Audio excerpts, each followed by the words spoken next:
Let's bow our heads.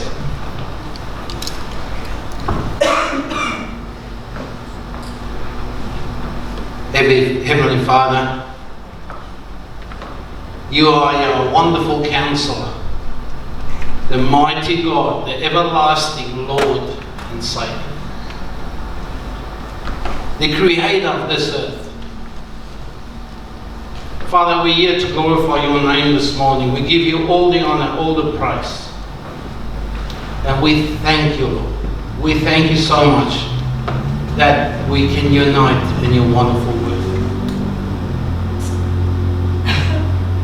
You gave your only Son for us, Lord, so that we can have life.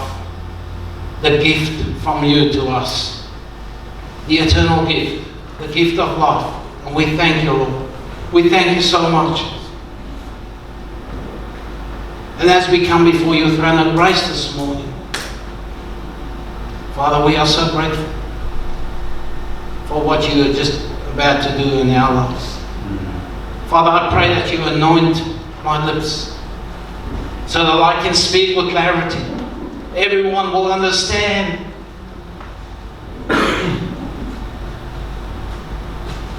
That your word will rest on our hearts as you speak to us this morning.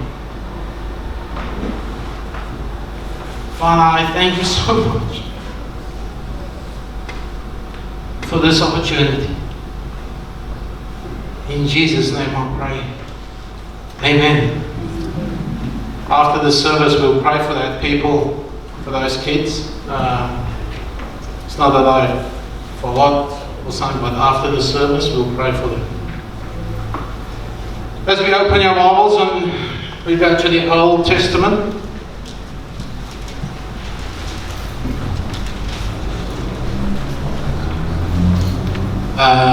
it's Exodus 3, 11 to 13. It's my text this morning. I rephrased it. Genesis 3, 11 to 13. Genesis 3, 11 to 13. Old Testament. Just make sure you're awake.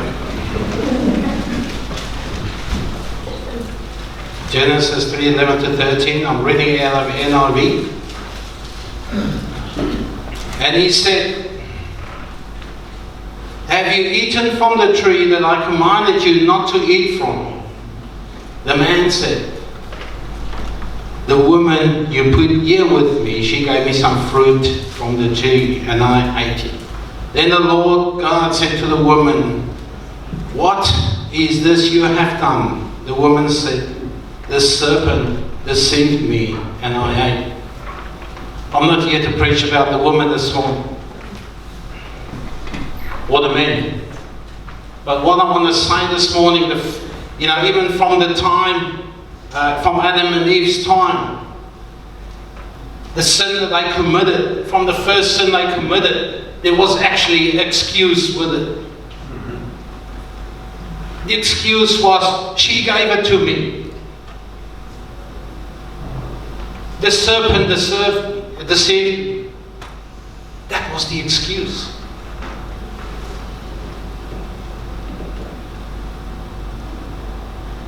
We have the offenders that's been found guilty by their own confession. I ate. But with a confession came an excuse.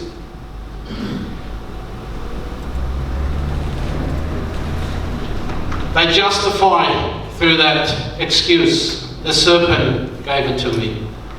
She gave it to me. Making excuses for action began then. And we have it today. We have it today. I make excuses in my life. If I don't feel like doing a job, I will say, I can't do it. It's too hard. When I went to Bible college, I was standing. I said to Louis, I can't do this. I can't. I didn't go to Bible college to preach the wonderful word of God.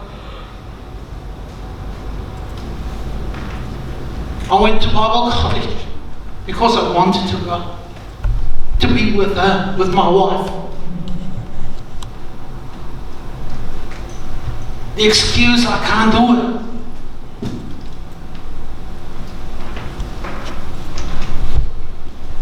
Excuses that have no ground of being excused, but was made because I didn't feel like it, or I don't feel like to participate. This is the excuse I want to talk about today. The one you just use freely as an excuse because you don't feel like to participate, or you don't feel like to be part of what God has planned for you.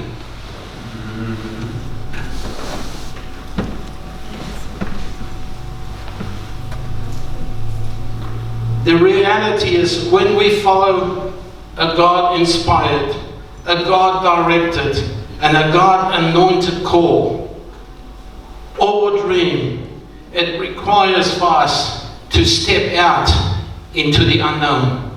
Yep. We need to step out, not making excuses. Step out.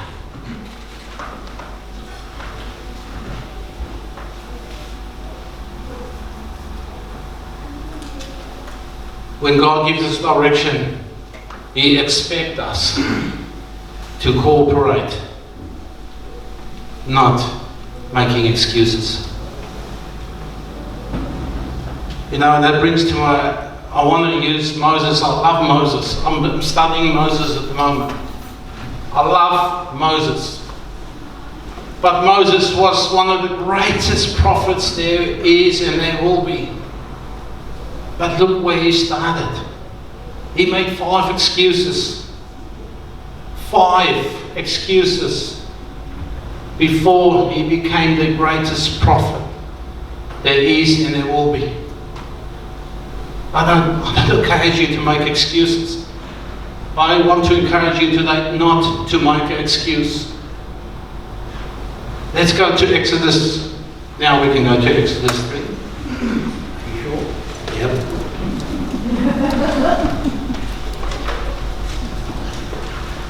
Exodus 3, verse 11. This time I'll read out of the New King James. Exodus 3, verse 11, it says, "But Moses said to God, Who am I that I should go to Pharaoh, that I should bring the children of Israel out of Egypt? So he said, I will certainly be with you. And this shall be a sign that I have sent you. When you have brought the people out of Egypt, you shall serve the God on this mountain." And verse 13 says, "Then Moses said to God, Indeed, when I come to the children of Israel and say to them, The God of your fathers has sent me to you, and they say to me, What is his name?" The second excuse. What is his name? What shall I say to them? And God said to Moses, I am who I am. Then we go to Exodus 4. Exodus 4, verse 1. I'm just going to jump around. I just want to highlight the excuses this morning, what Moses said. Exodus 4. Then Moses answered and said, But suppose they will not believe me. The third one. Suppose they will not believe me. Or listen to my voice. Suppose they say, The Lord has not appeared to you. So the Lord said to him, What is in your hand? And he said, A rod. Then we go to verse 10. And this is the verse that got me through Bible college. Verse 10. Then Moses said to the Lord, O Lord, I am not eloquent, Neither before nor since you have spoken to your servant, but I am slow of speech and slow of tongue. That's the fourth one. And the fifth one was in verse 13 when he said, but he said, "O Lord, please send by the hand of whoever else you may send." He refused to go. So the first one, who am I that I should go to see Pharaoh? Who am I? You know, Moses, as humble he was then, he still questioned, who am I? Who am I? But according to God, Moses was the right person for the job. But still I question, who am I?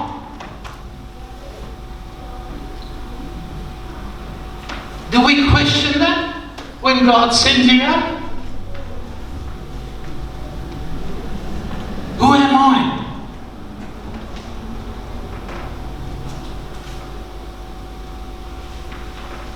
You know, yeah, Moses didn't need to have the confidence in himself. All he had to do it according to his ability, because God gave him that ability.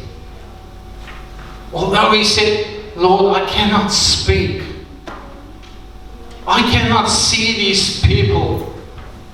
What shall I say to them?"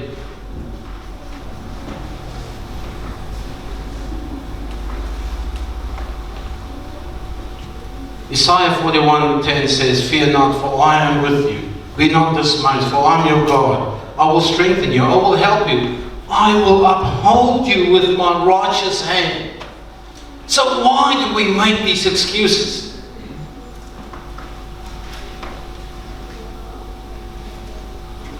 Then Moses said to God, "Indeed, when I come to the children of Israel and say to them, the God of your fathers has sent me," and say to them, "What is his name?" This one God blow me away. This verse blew me away. Who shall I say who sent me? Who's the one who sent me? Who am I talking to when God calls you out and say, "Look, go and do that"? But still question, who shall I say is the one who sent me? Are we listening to God when he talks? Do we listen? Who shall I say? God is saying to you.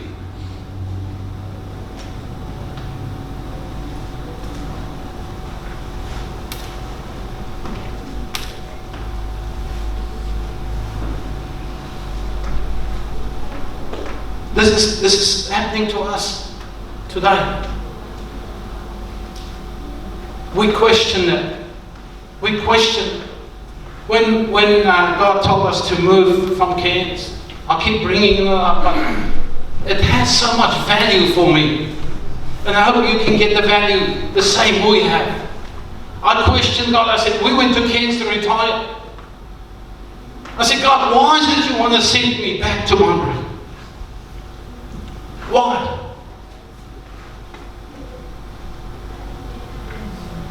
But if it's from you,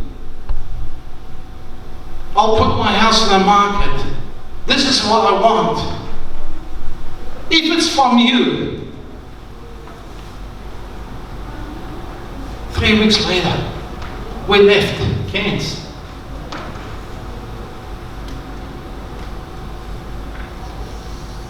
Why do we question God? Why? Our Creator? We sang this morning, we just want Him to wrap us around. We just want to wrap around Him.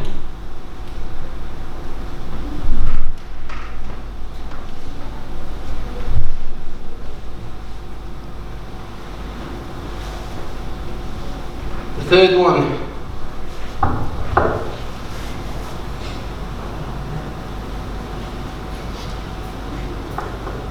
Then Moses answered and said, but suppose they will not believe me.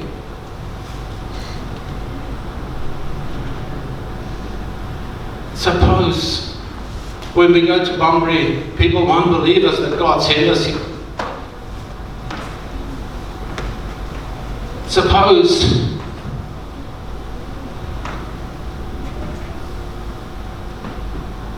but God is so gracious, He gave Moses a sign. He said, "What's in your hand?"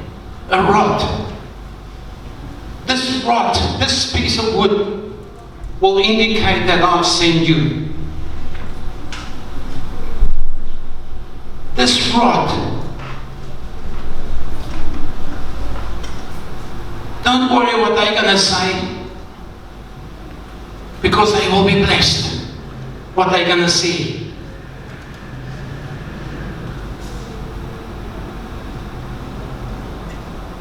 God will never give you a task without giving His credibility with the task.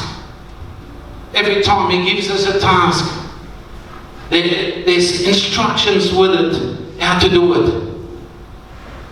How can we succeed? How can we do our purpose, our will that God has planned for us?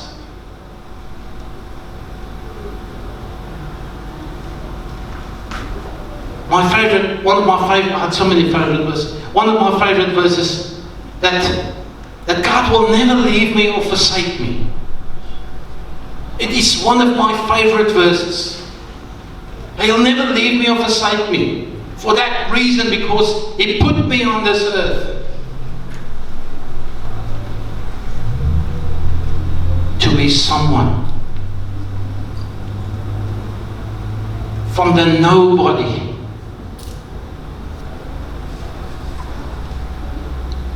to become somebody.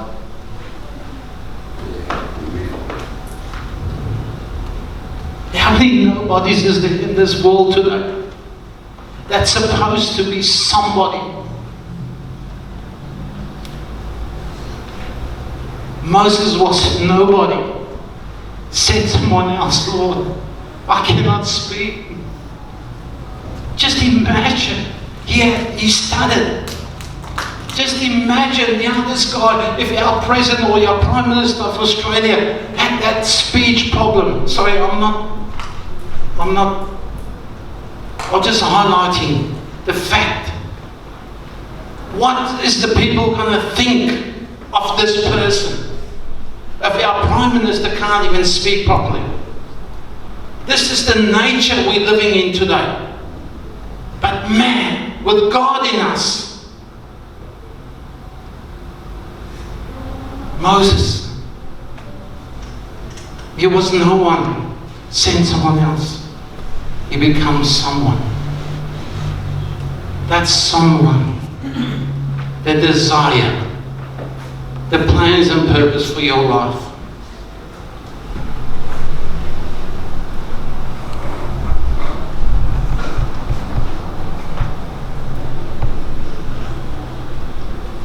Send someone, please, someone else, because I'm a no one. That was Moses was saying. Send someone else. Aaron will go with you, and I'll give him the words to say. The last excuse was a flat-out refusal from Moses. Simply didn't want to go. But God always supplied the answer to our failure, or what we think we can fail with. He's always supplying that. No matter what excuse Moses gave, God always proved that He was greater than Moses' weaknesses. He was greater. He's telling Moses that through all those excuses there's a solution. Yet when Moses chose to quit letting excuses get away, God used him to save the whole Israelite nation. A guy that says, send someone else. A guy that says, I cannot speak. A guy that says, who sent me? Who shall I say? Send.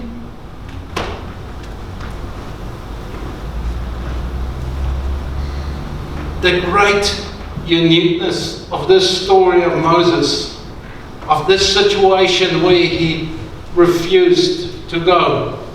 The great uniqueness of it. Moses functioned in so many roles, like you can't believe. Amazing roles. He was God's agent in delivering God's people. He was the people's prophet. He was their leader. He was the mediator of the covenant. He was the founder of the community. He brought them all together.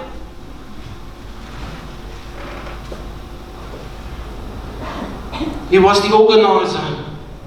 He was the legislator. He acted as the intercessor for the people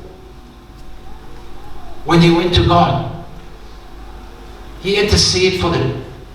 Every time they sinned, when Moses said, please God, wipe my name from your book because of your people.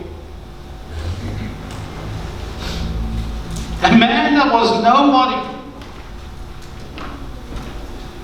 through all the excuses in the world, he became that greatest prophet.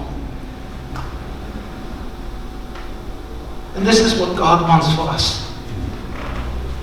He wants the best for you. The best. Just allow Him. Let Him operate in your life. So my question is, what about us?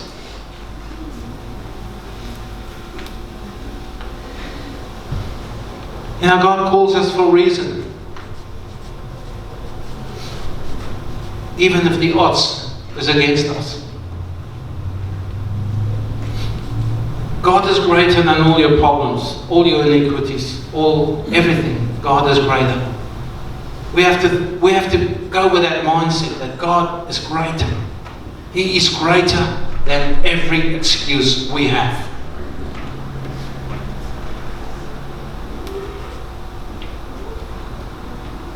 But sometimes we're afraid to step out in faith. We give up before we start.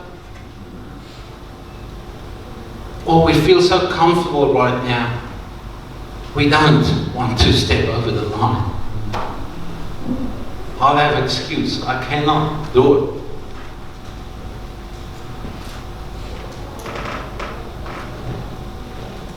Will there be excuses like I can't? Like Gideon? I can't, Lord.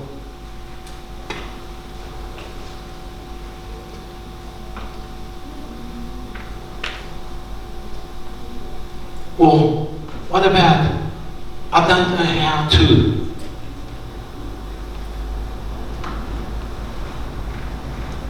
Jeremiah, Lord God, behold, I don't know how to speak, for I am only youth. But the Lord said to me, do not say, I'm only youth, for to all to whom I send you, you shall go. Do not be afraid of them, for I am with you, the deliverer, to deliver you, declares the Lord. He didn't say, he said, I don't know how. What about, I don't have the time? What lame excuse is that? I don't have the time.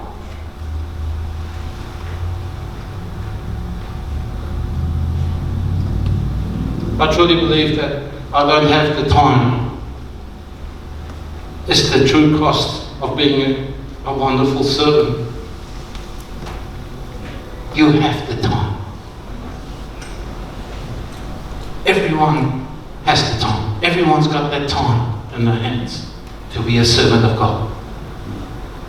Everyone. I don't have the time. It's a really lame excuse. I was in the church one day, one of the ladies preached, and she broke down the 24 hours in a day. She said, for 8 hours you sleep. That leaves you with 12.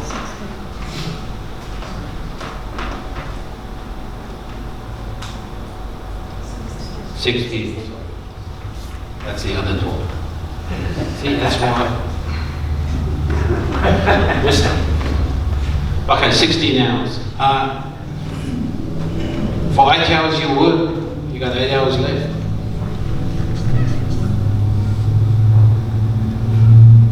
Spend probably 3 hours together at night, me and Louise. So I got 5 hours left.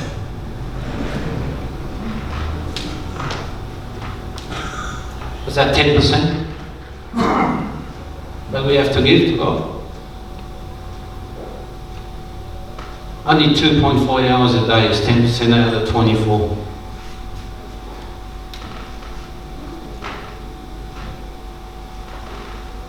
I don't have the time. I'm not here to condemn you in any way or form. But I just want to highlight the fact we all have time to be a true servant of God.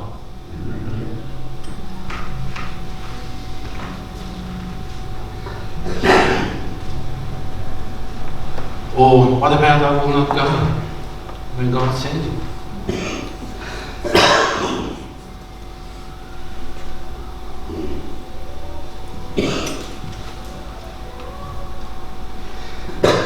You know, Hebrews 10:34-36 says, therefore do not cast away your confidence, which has great reward. For you have need of endurance, so that after you have done the will of God, you may receive the promise. Hebrews 10:35. You know, God will give us anything we need. And our Bible study, ourselves, we did the promises of God and the blessings. We are on to the responsibilities now. It is a responsibility to serve God. If you want to receive the price, if you want to receive the promise, you have to serve. Become a servant of God. Now God's plan for your amazing life isn't something just that occurred to Him. It's something He has treasured with all of Him. Because you are important to Him. We have to realize that, church. We're important to God. That's why we don't make excuses. We important. I'm just about done.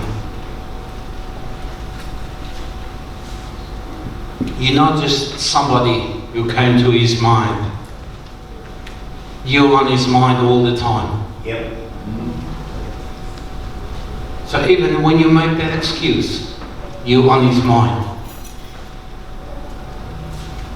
Never hesitate in your abilities, but do everything possible. Do everything possible to serve our Lord and Savior.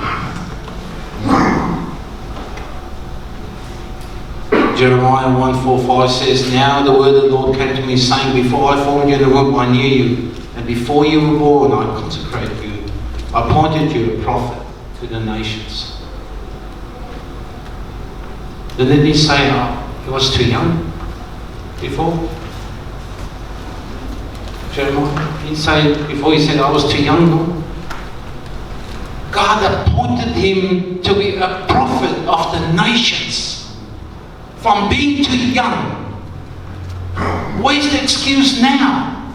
How many of us will if you know the results of your life, if you know what God has planned for you, how many of you will still have excuses?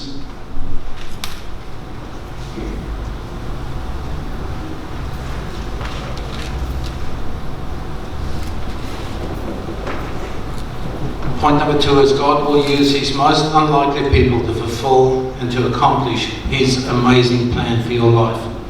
So if someone comes you never saw it before, and God says, and He says to you, God's telling me to tell you this, you better open your ears and listen. But you also have to discern. I was on this vessel one day, I was in America, and this is the meanest guy I ever saw in my life. Man, I was scared of this guy. Anyway, so the whole morning the Holy Spirit's prompting me. He said, go and tell him to get his life in order. Go and tell him. Tell him. God, I'm not going to tell this guy. No way. Anyway, after a few wrestles with the Holy Spirit, we went to him and said, look, John was his name. I said, John, God's telling me you need to get your life in order. So I stepped back because I'm waiting for the answer. But as big as he was, as mean as he was, he became a someone. Amen. He became a someone. If you can see this guy's resume, I don't know how long you're going to run for. He'll become someone. He became someone. His marriage was breaking apart. He was... I ministered for him for about 2 weeks while I was on the vessel. But he became someone.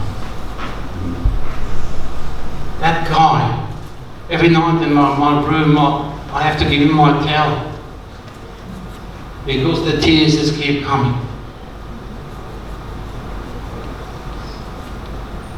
I was scared. I was so scared. But I adhered to the fact that I got no excuse, Lord. I have to tell him what you told me to.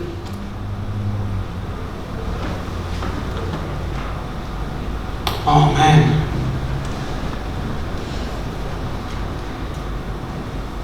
Because we are in Christ and He is in us, we have the wisdom, the righteousness, the sanctification, the redemption. And this is all we need or can desire. 1 Corinthians 1:25-31 says that. And He is made wisdom to us by His word and spirit, and from His fullness and treasures of wisdom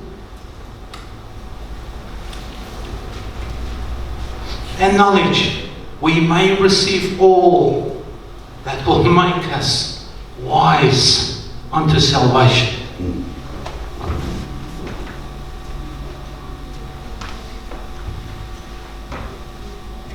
I had excuses. After this sermon, I know more. Because I'm preaching to myself today.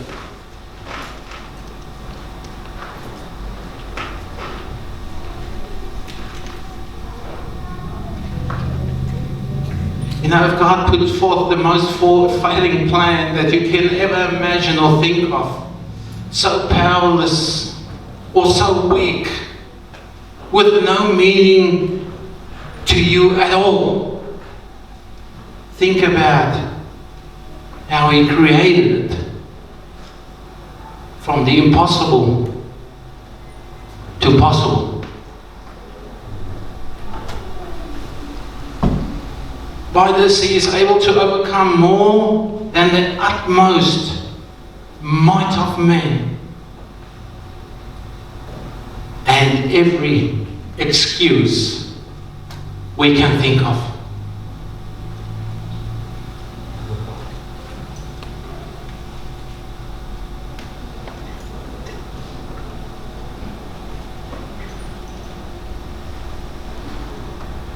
Oh, this was only the introduction.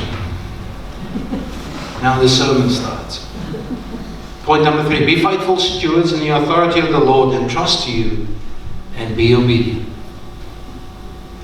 Be faithful. So every time that excuse come along, be faithful. Tell the excuse, I've got a solution.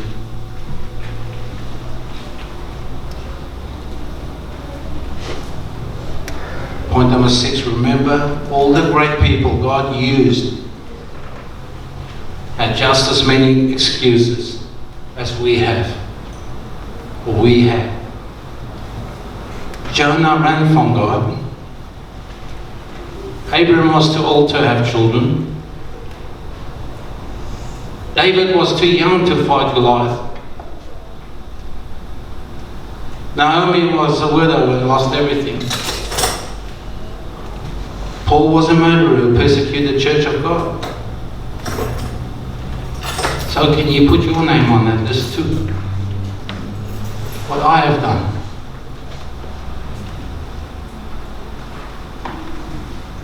Moses was 80 years old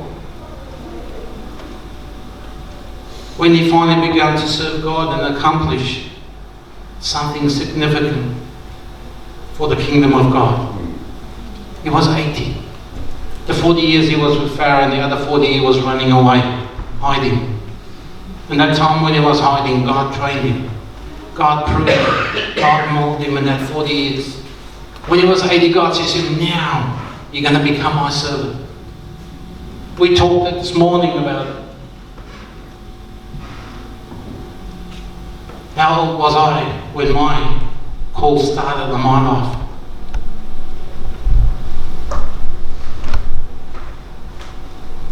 No, Romans 9:25, 26.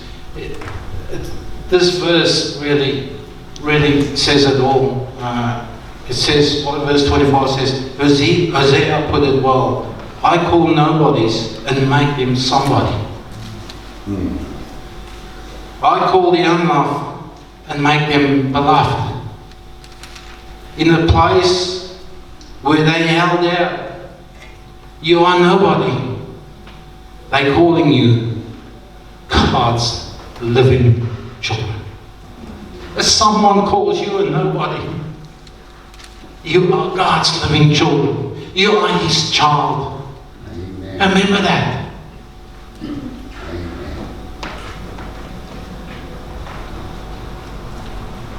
When God calls us to do something, it can be easy to make that excuse. I know it sometimes it's scary to step out with faith. I know that.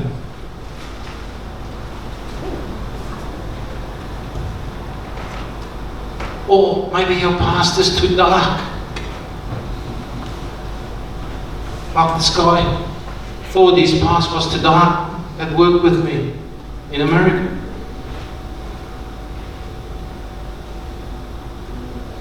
Who knows what God's amazing plan is for your life? Who knows?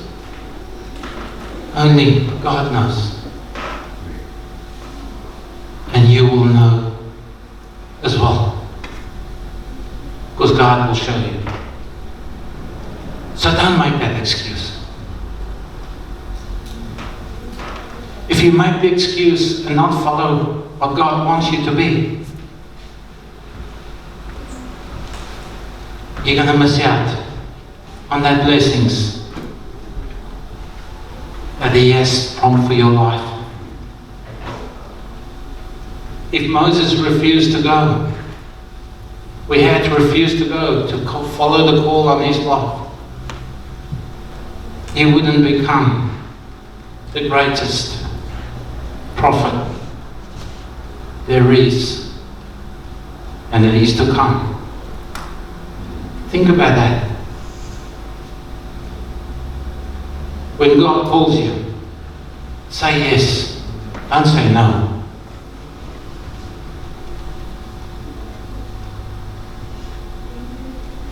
Don't let your excuses determine your future.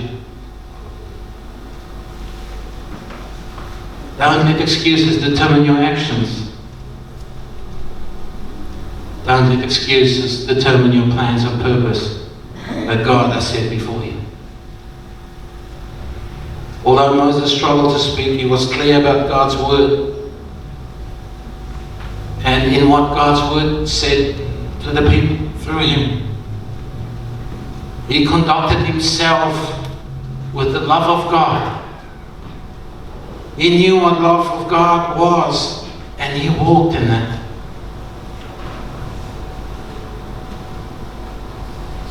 He walked in the Spirit of God because he had the conversations with God.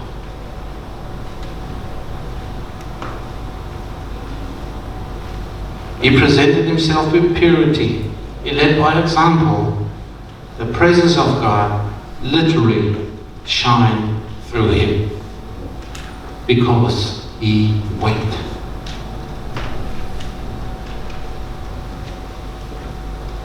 So church, this morning, I want to leave you with this verse. I want to close with this verse, Isaiah 6:8. Also I heard the voice of the Lord saying, whom shall I send, and who will go for us? Then I said, here I am, send me. Here I am, Lord. Send me.